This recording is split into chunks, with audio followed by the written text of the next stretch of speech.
taken to assure the public that their input is valued? I guess the times when I've thought things have been rubber stamped or majority vote has taken place, I've been concerned about how much the city council members have truly educated themselves on the issues that Logansport is facing. And gee, it seems like how could you consistently vote yes every time and not have concerns of the citizens in your ward and not have your personal concerns? That's why I feel like at times things have been rubber stamped.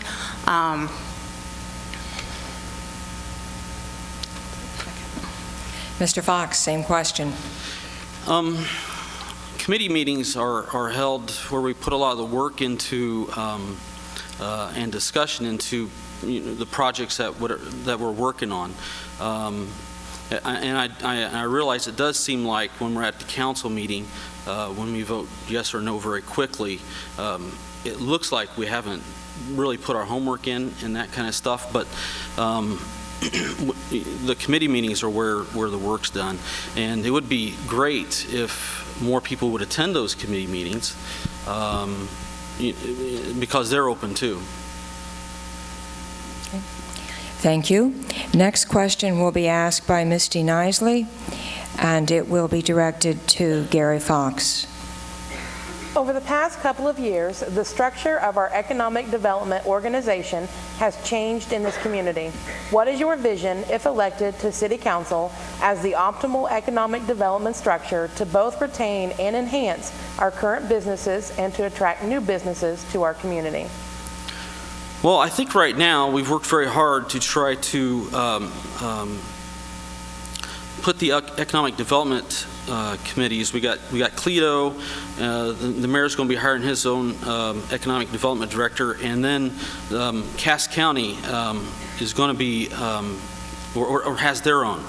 And what's happened is the focus has been so great lately on getting jobs. So the resources for getting those jobs have been dispersed, and that's important right now because we're going through a curve. Maybe in a couple years, or not couple, maybe 4 years, or maybe a couple years. If we get a big plant or something come to Logansport, we won't need all the economic development. But right now, it's needed so much. That's why they've been kind of diverse. Mrs. Dinsburn, same question. Well, it's unfortunate because Cleto used to be one entity. Now, my understanding that it is 3. And when we talk about economic development and economic growth, we've got to put our best foot forward. And when we are not all on the same page and we are not all communicating, that does nothing to enhance the economy of Logansport and to invite businesses to want to come here. First thing is we need to all work together, find some common ground, and have the same goals so that we are enticing for businesses to want to come here and want to operate their companies here so we can grow as a community. Mr. Cuppy will be asking the next question. It will be directed to Amy Dinsborn. In today's world, individuals can easily log into their bank accounts and check their current balances. Are similar tools available, or what type of research would you do to find out how much money is in the city budget accounts to make sure that the council is making fiscally responsible decisions when it comes to appropriating money? That's an excellent question because I know myself, as well as some of the Democratic candidates here tonight, have requested information concerning budget issues, and it's taken up to 90 days to get those. Mr. Kitchell has spoke of making all that information available and very transparent for the citizens of Logansport, as it should be. This money that we operate with in Logansport, Indiana, is taxpayers' money. That's money that we earn when we leave our families every day and go to work. And that should be available information, and it should be easily accessible. How we do that, I think, as you said, in today's world with technology, we can figure out some type of system to hold council members accountable and make that available to everyone. Okay. Thank you. Mr. Fox, same question? I know there's guidelines that the treasurer and the mayor have to follow to respond to certain requests for things. Those guidelines have, they're regulated by the state. And I know also coming up next year, Carol Sue is looking into getting some financial software which will help her in her reaction time. Right now she's working off of old software, and that was budgeted for next year. Okay. Thank you. Michelle Dials will be asking the next question, and it will be directed to Gary Fox. There's been ongoing effort to consolidate the city's TIF districts, excluding the downtown redevelopment TIF district. The effort looks to put collections from all economic development TIF districts into one pot of money that could be used outside of the district in which it was collected. How should the city handle TIF districts and their possible consolidation? Well, I think it's pretty important, the efforts that we put in to combine the TIF districts the way they are now, because it will allow us to, if there's a project that's needed at a certain TIF area that requires more resources, it's a way for us to use that as a tool to be able to develop things and not, you get to group everything together and develop those things and not keep them all segregated in different areas. Mrs. Densborn, same question. When we're speaking of current TIF districts and potential TIF districts there's concerns there, because I feel like the money in those areas, I think they should stay where they were, where those funds were generated. I don't feel like that we should borrow from Peter to pay Paul. I think that where the money's generated, it should be used in that area. And I think sometimes all that is a little bit delicate, especially when we're dealing with county and city issues that are unresolved regarding TIF districts. Okay, thank you. We have now concluded the question and answer segment for Ward 3. We will move on to closing remarks. Mrs. Densborn, you may go first. Okay, I'm not only an award-winning science teacher and coach, I am also an Indiana Master Naturalist. I'm a part Environmental Education Association of Indiana. I graduated from the Duke Energy Academy at Purdue University. I'm currently on the Purdue University committee to educate environmental education for the residents of Indiana of all ages. My background, as well as the other Democratic candidates' background, it's time to right the ship. We need infrastructure to attract businesses. We need transparency in our local government to make citizens informed. We need clean, safe energy in our city. I encourage each one of you, when you go out to vote, when you go to vote that Democratic vote, take a friend, take a neighbor, and let's be the change we want to see in Logansport. Let's get excited about Logansport, Indiana. Thank you. Mr. Fox, your closing remarks? In the last 4 years, jobs are on the rise in Logansport, and we have a current unemployment rate of 4.3%, a significant improvement from 4 years ago. After years of trying to find a solution to our old community pool, the Tower Park pool is finished and ready to give our kids a place to cool down, avoid trouble, and play on the water slide. Quality Dye, Transco, CalComp, and the Merrimax Movie Theater brought over 120 jobs to Logansport. And most recently, from our council meeting on October the 5th, we passed an abatement for a new senior housing project that will invest $9 million in the Logan Square building downtown, building 40 apartments for our seniors 55 years old.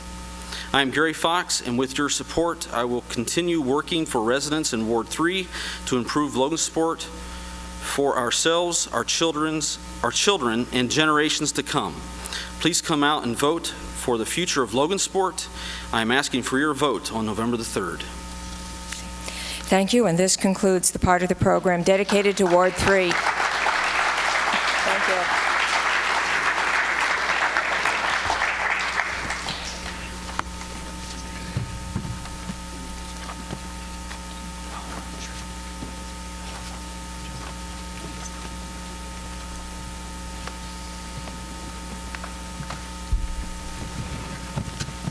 We do have a word of explanation here in regard to Ward 4. Candidate Mike Stajahar is absent due to a death in his family. His opponent is Scott Peedy. Mr. Peedy will not get questions, but he is being given 2 minutes to address the audience. That's the same amount of time he would have for his opening and closing remarks. Mr. Peedy. Thank you. I'm Scott Peedy. Good evening, everyone. I want to express my sympathies and my condolences to Mike Stajahar and his family. If elected, I would like to, number one, completion of the LMU electric generation plant, actively seek good-paying jobs, form a relationship with business owners so we can retain the jobs that we now have, and strengthen relationships between the city and county officials. I look forward to serving Logansport. Thank you. Thank you, Mr. Peedy. Thank you.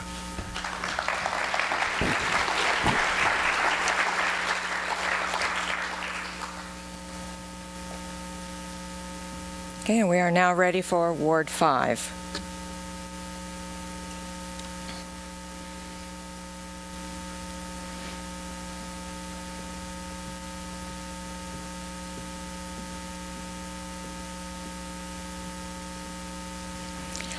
Candidates for Ward 5 are Teresa Popejoy and Carl McPherson Jr.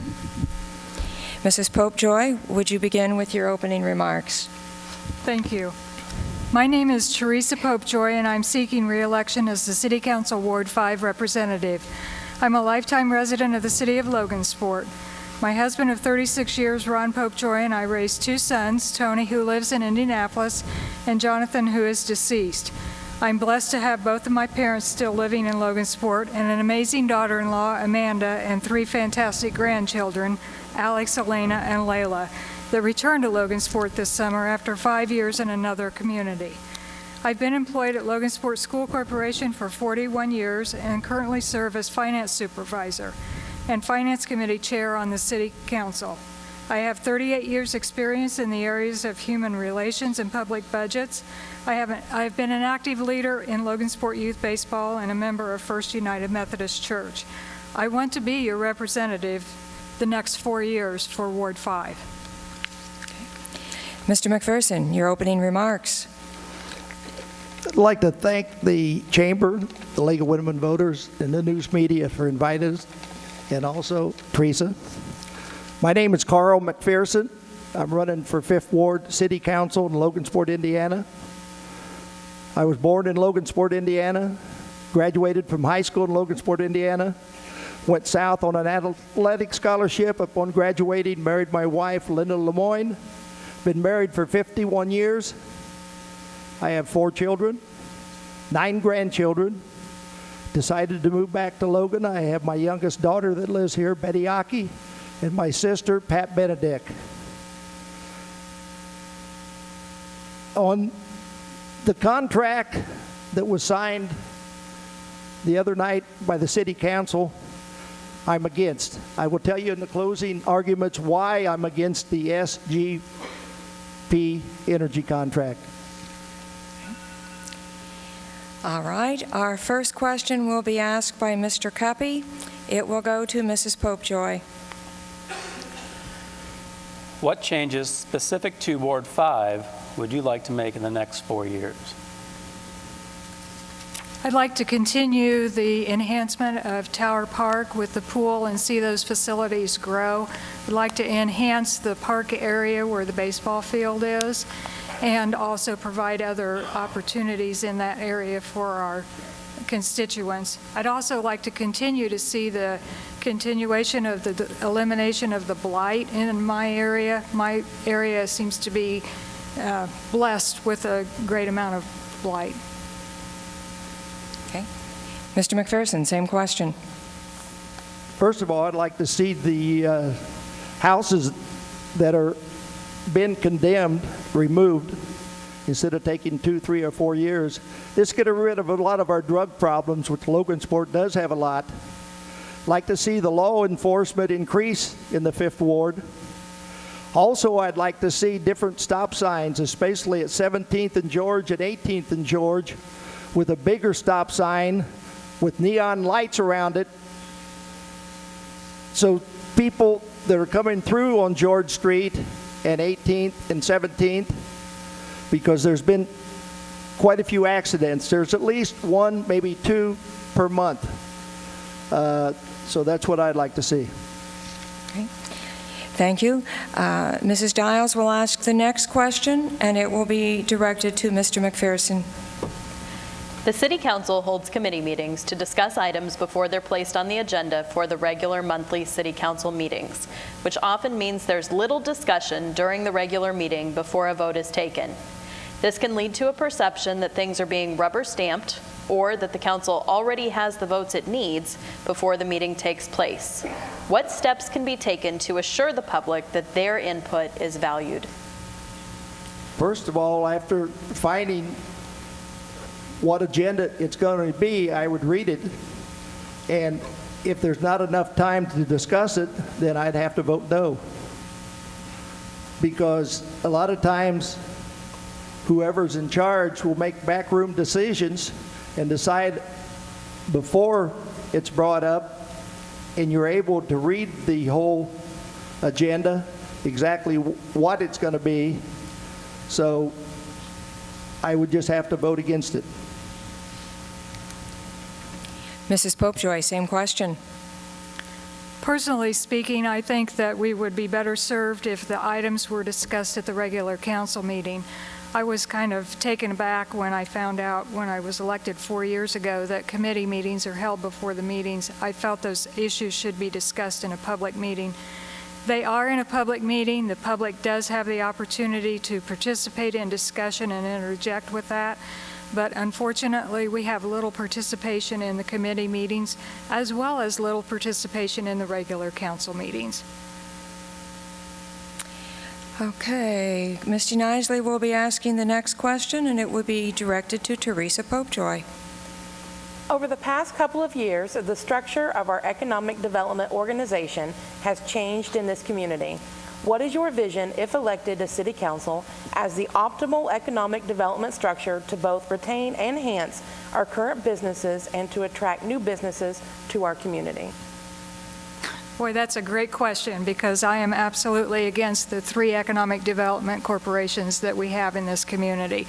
We need to go back to combining the city, the county, and the business leaders of this community working together so that we're not spending tax dollars needlessly for repeat services. And that shows prospective businesses that we are a community that works together. As it is now, there seems to be no cooperation between the entities, and that sends a poor message to anyone coming to Logansport. Mr. McPherson. The way I see it right now, there's no communication between the county and the city. It's the city's way or no way. It's the highway. There's no communication between the city and the state. There's no communication between the city and the federal government. Money that's coming in comes through the federal government, usually with matches. But what we need to do is go back to having communications, meaning that we don't have to agree with everything that the county, the state, and the feds say, but at least give our opinion and what is best for Logansport, Indiana, not what's best for one ward or another. So if everybody works together and has communications by meetings, instead of deciding before they have the meeting which way that they're going to vote, I still believe that the open communication is the best way to do business. Mr. Coppy will be asking the next question, and it will be directed to Mr. McPherson. In today's world, individuals can easily log into their bank accounts and check their current balances. Are similar tools available, or what type of research would you do to find out how much money is in the city budget accounts to make sure that the council is making fiscally responsible decisions when it comes time to appropriating money? First of all, to have communications, open communications with the Clerk-Treasurer, because it's open, it's public knowledge, and ask for weekly records to find out exactly what we're spending, what bills are coming in, and exactly how the money's being spent, because if not, the council has to vote on every penny that is sent out. The State Board of Accounts comes in and does an audit every year, or every 3 years, or whenever they came.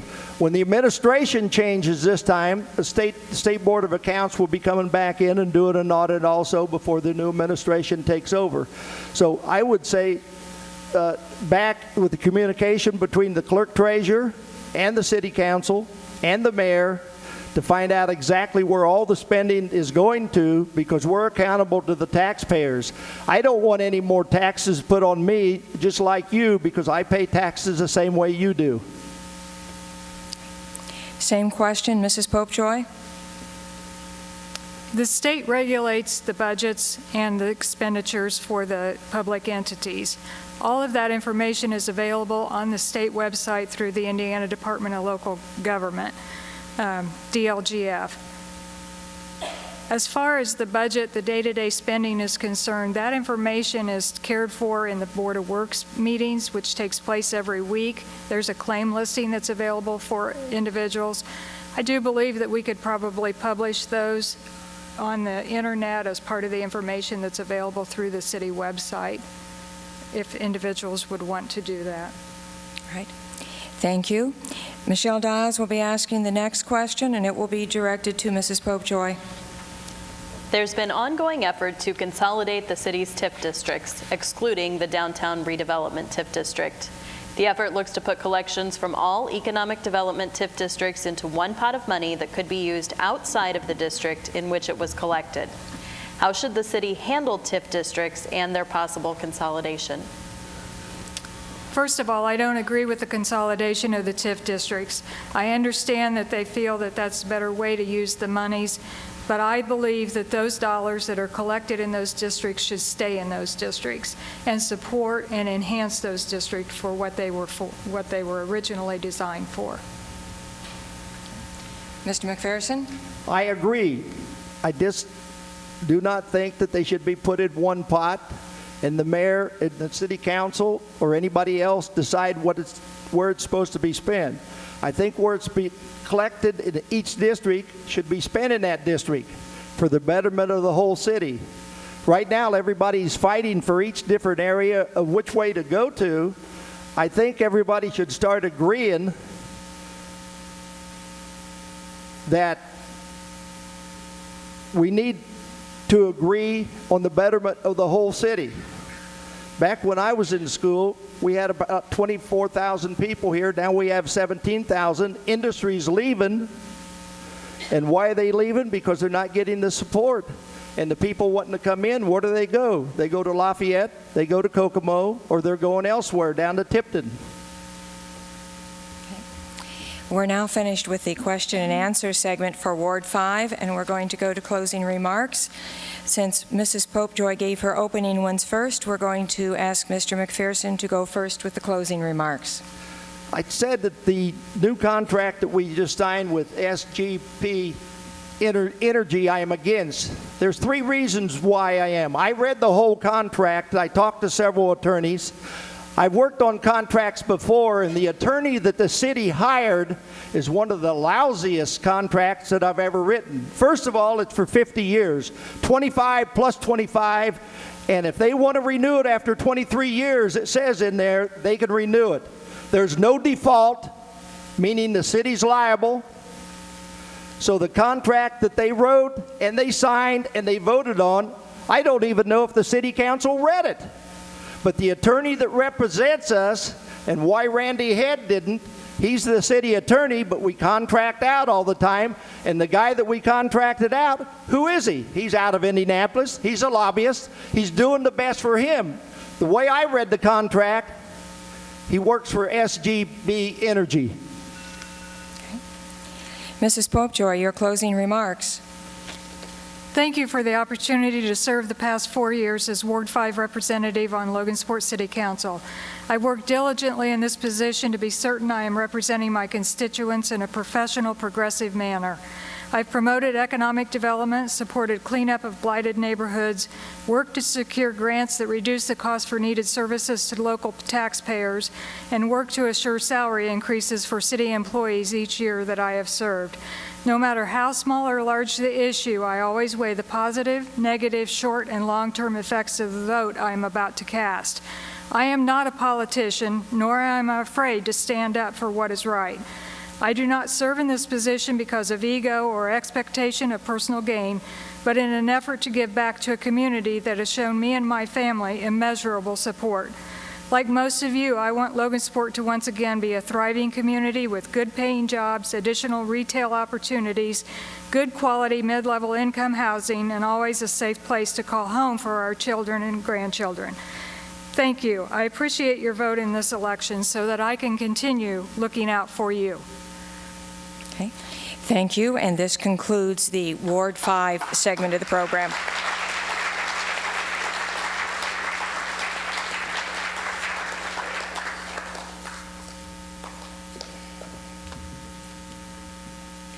We are now moving on to the Council at Large race, and there are 4 candidates for that.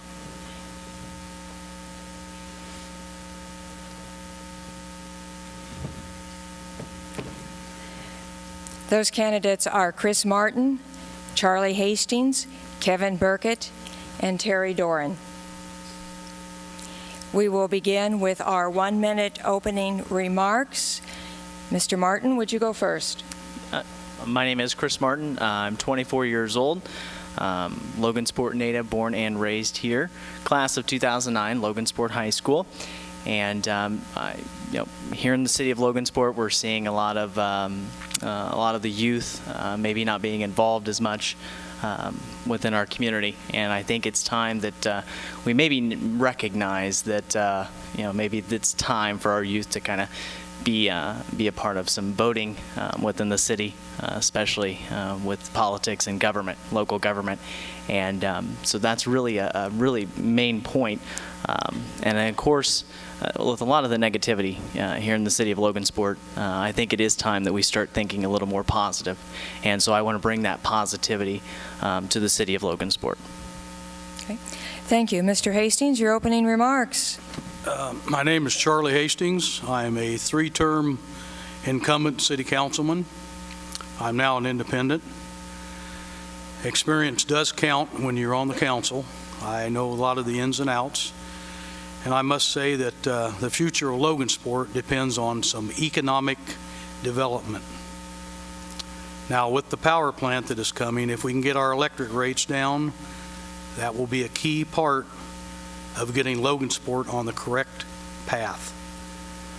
Now, I've been asked many times, how do we get the standard of living up in Logansport? That's part of it. To get economic development, you get lower rates, you get industry that wants to come to Logansport. And that'll be the key thing. And I mean wages need to be somewhere between livable wages are $16 to $19 an hour. That's the key right there. So that's why I'm running for the future of Logansport. Thank you. Mr. Burkett, your opening remarks.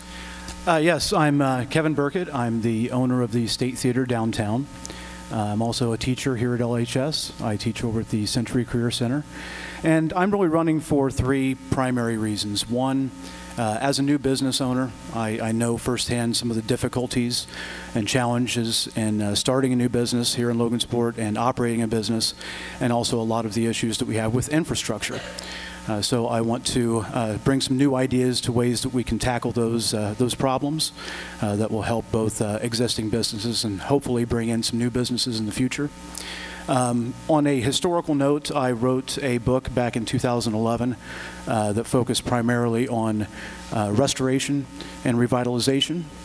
And I think we need to turn a corner where too many people in this town right now are kind of thrilled with tearing down buildings, and I'd like to get to a point where we're building up the city and not tearing it down one structure at a time.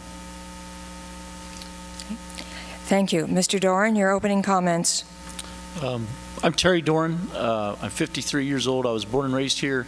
My wife Brenda and I have been together for 25 years, raised 3 kids here. I have a son that's a grad student at Ball State, a son that's at Kelly School of Business at IUPUI, and a daughter that's a sophomore volleyball player here at LHS. Like many folks here, I left thinking I would never come back, and one of the smartest things I've ever done was to come back and raise my kids here. I'm a past Parks Board president, past Parks Foundation president, and I currently serve on the Cass County Arts Alliance board. Much like everybody in this crowd, we just want what's best for the city. I think that fresh faces and more ideas and different perspectives are better for all of us, and that's why I'm running. Thank you. We'll now begin the questioning segment with Mr. Coppi asking the first question, and it will be directed to Chris Martin. The City Council holds committee meetings to discuss items before they're placed on the agenda for the regular City Council meetings, which often means there's little discussion during the regular meeting before the vote is taken. This can lead to a perception that things are being rubber stamped or that the council has the votes it needs before the meeting takes place. What steps can be taken to assure the public that their input is valued?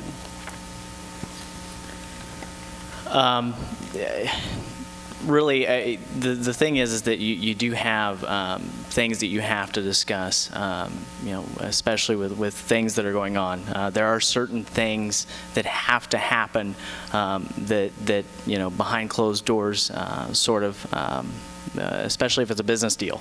I think business deals are very huge. A lot of the times there's a written contract that certain members, within a council or a mayor, they can't release that certain information. And so these committee meetings kind of give that approach to that. I honestly think I don't think that there's anything really wrong or pinpointed as wrong for having committee meetings, and that it's a rubber stamp. We're all responsible for our own vote, and we all can make that our own vote. I don't think anything is ever rubber stamped in a committee meeting. Mr. Hastings, same question. Committee meetings are set up to get a consensus to bring the meeting forward. Most of them, I'd say 99% of committee meetings, and about all of them I've been in my 12 years of city council, are open to the public. But we don't have a lot of people that come to the committee meetings. But it's a key part of being a city councilman, because you got to get consensus from the other members to bring that forward to the city council meeting. And that's the key thing. But if it's a big issue and they have to call an executive session, I mean, that happens once in a while, but not very often. And that's how the city is run. That's how it's been run since I've been a councilman. Mr. Burkett, same question. Well, I agree that there are steps necessary, things that need to be taken into subcommittees before they come to a vote. I think the perception issue is less about what happens procedurally and the idea that there's a lot of information that just is not passed on readily to the community. Before I came back and bought the State Theater, I served as a journalist in Philadelphia for 17 years. So this is an issue that's near and dear to my heart. I think that the city in recent years has had an appalling record when it comes to transparency. And I think one of my jobs as a city councilman would be to try to ensure in some way that we can pass along a steady flow of information back out to you. You're the ones who own the information by virtue of you being tax-paying citizens of the community. Okay. Mr. Doran, same question. Well, obviously, committee meetings are a necessary evil. Anybody who knows me knows that because of the boards I've been on, I hate meetings. I think most people hate meetings. But we need to find a way to get people, at least, like Kevin said, the perception that they're involved. One of the things that we've all talked about on the Democratic side, and I can't speak for the Republicans, but we're to set up focus groups from industry, from the high school, from education, different things, so that more people are involved way before you get to those points. And secondly, one of the things that they do at council meetings now that kind of drives me crazy is there's a 2-minute warning, or there's a 2-minute speaking limit for guests, and then they pound a gavel. You can't do that on certain topics. You have to let people speak their minds, let more people's voices be involved. And Kevin and I have had these conversations a lot. The more people that are involved, the more diverse group that we have, the better off we all are. I don't think that you're looking at two people on this stage who are ever going to agree with everything that our mayor Your time is does. up. Next question will be asked by Michelle Dials, and it will be directed to Mr. Hastings. Over the past couple of years, the structure of our economic development organization has changed in this community. What is your vision, if elected to City Council, as the optimal economic development structure to both retain and enhance our current businesses and to attract new businesses to our community? Well, economic development is a key part of any city, and especially Logansport, because, like I said, we've had some hard times. We've lost 1,400 jobs in the last 15 years out on Water Street. So, I mean, we need some jobs in Logansport to pay livable wages, and economic development should be with the county and the city together. Now, we don't have that right now, but I certainly hope that after this election we can come together and have one economic development arm. And that is the most important thing in Logansport, is to get jobs. That's got to be the most important thing. So I think that's a good question, and it's something that we definitely need to get together with the county and have one economic development department. Mr. Burkett, same question. Well, I absolutely agree with Charlie that we need to have one economic development department. I think having two dueling departments is doing no good at all. We're duplicating work. We could save a lot of money, first of all, and have a collective vision for what we want the community to achieve. I hope I'm not jumping forward. I mean, I think this is also indicative of some of the problems that we have in the relationship between the city and the county, generally. When I first moved back, I had the opportunity to have lunch with somebody who serves in a government position for the county. And we were talking about the project to revise the look of the county building. And the cannon came up. And one of the ideas that he had in joke and jest was, maybe we should take the cannon and place it right at the corner of 4th and Broadway, face it towards City Hall so that they just remember that we're here. I think that's a pretty sad state of affairs, and one that we need to address. Okay. Thank you. Mr. Doran, same question. Well, I concur. I don't think anybody would disagree that we are at a disadvantage trying to attract jobs, economic development to Cass County and Logansport without getting back together with the county. You can't have city and county officials and folks in the county suing each other and then go to businesses and try to attract them here. It's just not going to fly. It's not just economic development, it's the fire districts, it goes on and on and on. We have to sit down at a table. We have to work those things out. And frankly, they've had 3 years to try to do that, and they haven't done it yet. So hopefully we can do better. Mr. Martin, same question. Economic development is talked about a lot, but really honestly, the Logansport Redevelopment Commission, and then combining that also with an economic development director here in the city of Logansport, we can get a lot more done. You have a lot more people, a lot of more foot soldiers, as you want to call them, working out there for the city of Logansport to bring economic development here. I spoke with a citizen going door to door, Shelley, on 7th and North. She feels the same way. She has an idea on economic development, but it's taking things like that, playing a key role, working with the Logansport Redevelopment Commission as well as the Economic Development Director here in the city of Logansport, and that'll allow us to really kind of move things forward. Zach on Market Street said that we need to bring some industry here, manufacturing. Of course, that would be beautiful. And so again, working with Logansport Redevelopment Commission, your time is will up. help with that. Next question will be asked by Misty Nisley, and it will be directed to Kevin Burkett. In today's world, individuals can easily log into their bank accounts and check their current balances. Are similar tools available, or what type of research would you do to find out how much money is in the city accounts and to make sure that the council is making fiscally responsible decisions when it comes to appropriating money? Well, the question of how money is appropriated, I think, goes back to the question of transparency, first and foremost.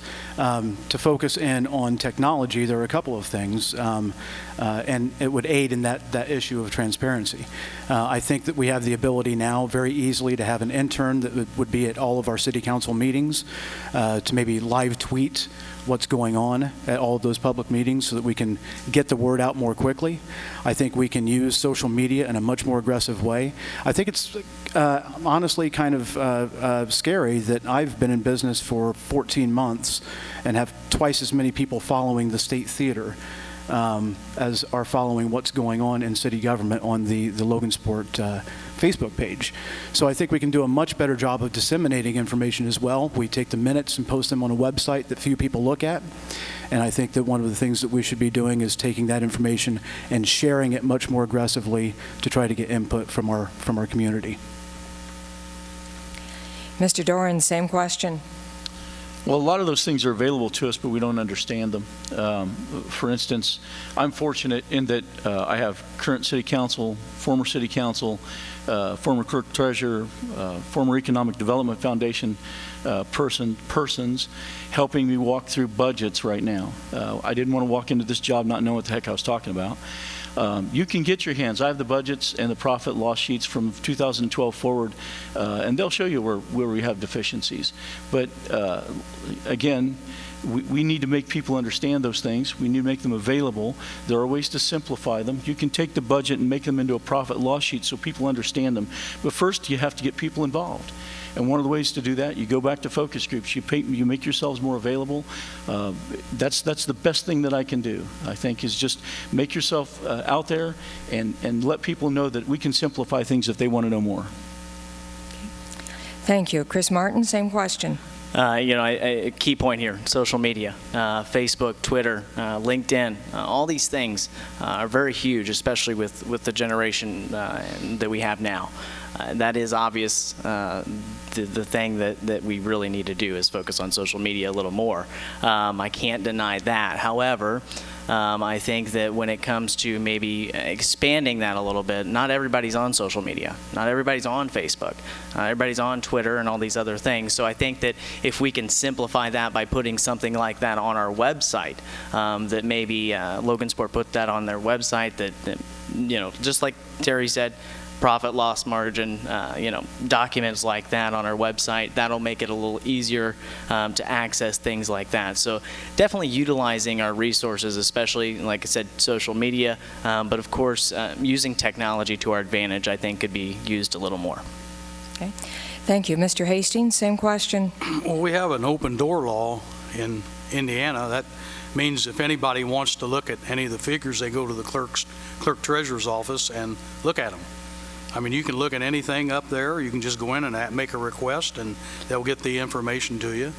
And the key thing is getting people interested. And the budget that we do, and I've been involved in a lot of them, it's always advertised in the paper, and everything is spelled out, what is spent and what isn't spent. And the budget meetings that we have in August are always open to the public. Anybody can come and discuss it or ask questions, and some people do, but there's not a lot because people, I guess, they have their own lives and they rely on the paper and also maybe the radio, but the radio and the paper do a good job of getting all this information out. So I don't think anybody can say that they don't know what's going on if they want to really get interested. Mr. Cuppy will be asking the next question, and it will be directed to Terry Doran. There has been an ongoing effort to consolidate the city's TIF districts, excluding the downtown redevelopment TIF district. The effort looks to put collections from all economic development TIF districts into one pot of money that could be used outside of the district in which it was collected. How should the city handle TIF districts and their possible consolidation? Well, and this is just my opinion, I don't think that TIF district money from the southwest side of town should be used for development at the mall. I just don't. I think you should leave TIF districts separate. I think those monies should be used in the areas where they were collected, and I think trying to consolidate them, again, whether it's true or not, gives the perception that you're trying to use monies in a way that's specific to you. And once again, I think people feel a little bit deceived, whether it's right or wrong, in that their monies are being taken to a different part of town. If you know anything about our small, and it's a small town, people on certain sides of town feel like they get left out from other sides of town. It's always been that way. And you don't help that situation when you collect monies from that part of town and take them east. Just my opinion. Mr. Martin, same question. I think an outline of the TIF district and understanding what is the TIF district should be your start. I think that there's certain monies appropriated to certain areas in the city of Logansport. We preach economic development. If we want economic development to grow here in the city of Logansport, we do have to understand that there are some areas in our city that are stagnated while others are growing prosperously. And so with that being said, utilizing TIF money in certain areas, and like I said, definitely pay attention. Where's the TIF outlined? It's not the whole city. And so, noticing where the TIF is outlined, you'll better understand why that money should be put into certain areas, especially if we're constantly preaching economic development. Mr. Hastings, same question. Well, the Redevelopment Commission, I'm on it. I'm the president of the Redevelopment Commission at the present time, and we voted to combine all the money in the TIF districts. That is for the specific purpose of economic development. We were able to get the new theater built, and I think that's a plus. I haven't had anybody come up to me and complain about that, and like Chris said, he said some areas are ripe for development, some aren't. But we wanted to get the money in one pot, so if anything happened, we've got the money there to go ahead and do what we need to do. Because it's like beating a dead horse to death, but economic development is going to be the key to the future of Logansport. It's just that simple, and I hope we go about it the right way, and I think we have on the Redevelopment Commission. Okay, thank you. Mr. Burkett. I'm sorry, is there a new theater in town? Sorry. No, I'll keep my answer short and sweet. Basically, I feel the same way Terry does, that the TIF money that's raised in a certain district should stay there. It's not fair to the people living in one district or the businesses in one district to have that money taken away from their area and put somewhere else. There's already enough of that sentiment that certain areas of the city are being left out. So I absolutely agree that we should definitely keep TIF money where it was raised. Thank you. We have now concluded the question and answer segment for Council at Large. We are ready for closing remarks. Mr. Doran, would you go first? First of all, thank you for having me. Thank you for all of you coming. Once again, I just think that more ideas, fresh faces, more inclusiveness with the community, and more openness. I know you hear that from us a lot, but I truly believe that there's a sentiment that we just don't include most of the community in our decisions here. And I think that any time that you have council people that for 3 years voted entirely in the same direction and never disagreed with somebody in office is wrong. My best friend and I don't agree on everything over a 4-year period, and I won't do it as councilman. When I was asked to be Parks Board president, the first thing I told Mike Fincher and Jan Foley was, you won't always like what I have to say. And it's the same thing that I would tell you folks. My phone number was in the newspaper the whole 20 years I sold cars here, and I will be just as open and available as a councilman as I ever was as a car salesman. Thank you. Mr. Burkett, your closing statement. Well, I just want to say thank you for hosting us. It's very surreal and strange for me to be on this stage in this capacity. I certainly didn't think that after moving back to Logansport 16 months ago that I would be in a position where I would be running for City Council. Since I've been back, I serve on the board of the Cass County Arts Alliance along with Terry. I'm on the board of Civic Players of Logansport.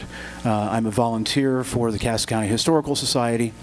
And I open my theater as much as I can to organizations who are really trying to help out the community, nonprofit organizations and others. So I look at this as another opportunity to serve. I'm not applying for a job. I already have 2.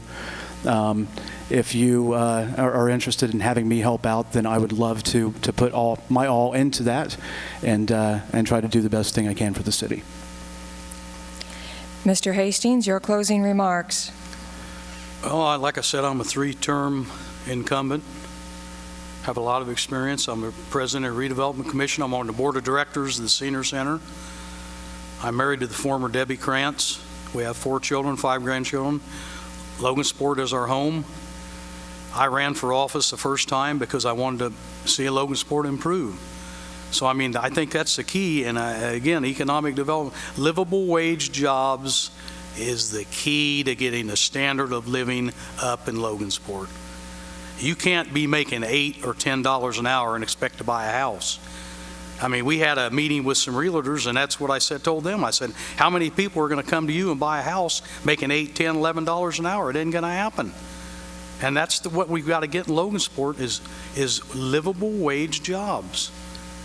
And I can say another thing, this administration has worked hard to get economic development going, more so than any administration I can remember. Your time is up. All the way back to Clarence Settlemyre. Thank you. Chris Martin, your closing remarks. I'm Chris Martin. I'm 24 years old, graduate of Logansport High School in 2009. This is probably a very huge election for myself because my brothers and sisters who are in the audience today, this is their future too. This is not just mine, this is not just everybody on this stage and everybody in this room, but it's their future too. And I think it's about that time that we start putting some new young blood in there. I will tell you that it is quite possible to work without results, but never is it possible to get results without working. And so we need to continue to work hard, and make sure that economic development is obviously at the forefront of that by working together with the Logansport Redevelopment Commission and the Economic Development Director to come to Logansport. We can accomplish this thing as long as we continue to think positive. And this concludes the part of the program dedicated to Council at Large. Thank you, gentlemen.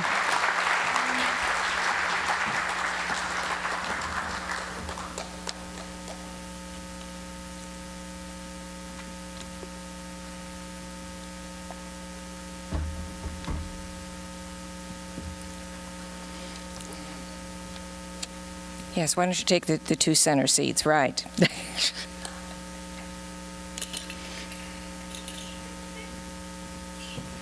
And gentlemen, I will tell you now, I miscounted. There are not 6 questions, there are 7. So when you get to the 6, don't think you're all done. They asked before the program started, how many questions? Oh, okay. Candidates for mayor, Ted Franklin and Dave Kitchell.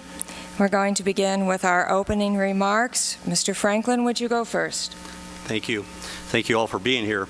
I am Ted Franklin. I'm a lifelong resident of the city of Logansport. I am the current mayor, and I'm also the owner of the Pleasant Escape Assisted Living Facility. My beautiful wife, Teresa, and I have been married for 33 years. And as many of you may know Teresa as the mammography technician at Logansport High School, Logansport Memorial Hospital. Yeah. She had a lot of years here, but it was in Kokomo. Anyway, she's been there for 34 years. We have 3 grown children. Our son, Jeremy, lives in Monticello and works in Monticello. Our daughter, Courtney, lives in Carmel, and she is a grants writer at Ball State University in the Center for International Development. Our daughter, Savannah, is also a grants writer for Ball State University in the Center for International Development. Savannah is married to Andrew. Teresa and I have one 35-year-old granddog. Of course, that's in dog years, but her name is Bernice. I've served as a Logansport City Councilman for 12 years and mayor for 4. And during that time, I spent 8 years on the City Council as the finance chairman. And I have a proven record of financial responsibility. I know how to lead the city. I know how to develop a budget. And I'm asking for your vote tonight. Thank you for being here. Okay, good. Mr. Kitchell, your opening remarks. Good evening, members of the Chamber, members of the League of Women Voters, folks watching at home, panelists. I'm Dave Kitchell. I'm a lifelong Logansport resident too. My wife Julie and I have been married for 9 years this year. We have 3 children, all of whom attend Landis Elementary School and are thrilled to be getting spring break or a fall break here tomorrow. I have to say Logansport High School has changed if they have a mammography technician here now. It wasn't the way it was when I was here. The reason I'm running for mayor of Logansport is simple. It's time for us to feel good about Logansport again. It's time for us to bring the city and the county closer together, to join our economic development organizations for the city and county. It's time for us to look at projects like extending Wi-Fi access to the county through LMU and to expand them. It's time for us to bring low-cost energy for everybody in the industrial park. And it's time to have plans for people like those affected at Carter Fuel Systems who are losing their jobs and at Thanksgiving this year won't be thankful for a job. We have to find a plan for those people, and we have to make Logansport a place you're prouder to call home. Thank you. Mr. Coppi will be asking the first question, and it will be directed to Mr. Franklin. It's a long question, so bear with me. Earlier this year, the Indiana General Assembly passed Senate Bill 330, which related to annexation. Final approval of this bill changed the previous language that stated 65% of landowners must oppose the annexation in order to appeal the ordinance in court. With the new language that is now in place, it states remonstrators will be able to get a court hearing if a simple majority of 51% oppose the annexation. If the opposition reaches 65%, the annexation does not happen. Please explain your view of this new annexation legislation, and based on your response, what role does it play in your vision for Logansport? Mr. Franklin, before you answer, I do want to remind the timer and everybody in the audience, these gentlemen get 2 minutes for their answers because, as you can see, these questions are a little more complex. Thank you. All right, thank you. And thanks for the thanks for the question, Bill. Yes, the General Assembly did address that. My city attorney and State Senator Randy Head is the one that sponsored that legislation. So what the bill did, or what the now legislation does, is allow future annexations to go through a different process. The annexation that the city of Logansport did in 2013 is not affected at all by the legislation. It was changed, and now 50% of the people can oppose the legislation, and then it's basically dead at that point in time.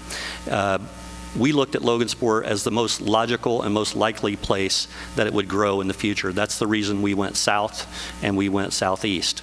There are 2 annexations that we did. The south, both of those annexations are primarily along the Hoosier Heartland Highway. I think it's a pretty easy conclusion to say that that's the most likely place to grow. That's the reason we did it. Logansport has to be ready and be willing to grow. It's easy to say I'm against annexation, but where are we going to put somebody? Ultimately, the developer is the one who will decide where they want to invest their money. Some of them will want to go out near the Logansport Mall in the Lexington Village. Others will want to go along the Hoosier Heartland. Others may want to go into the industrial park. But ultimately, we have to be prepared to do that. We have to be there for them. We've already extended utilities out into the southwest annexation, out Burlington Avenue. They've been there for 20 years. We have recovered nothing. But this annexation does many things for those people who are annexed. They now get free trash pickup.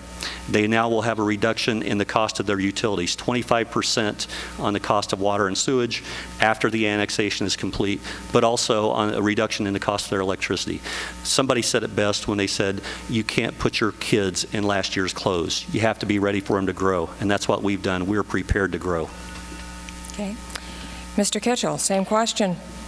Well, I think the annexation law has been up in the air since about 1994 when the Indiana General Assembly made it more difficult, and that all came out of the Fort Wayne situation because annexation got a little bit out of hand in Fort Wayne as they tried to annex the richer areas around Fort Wayne.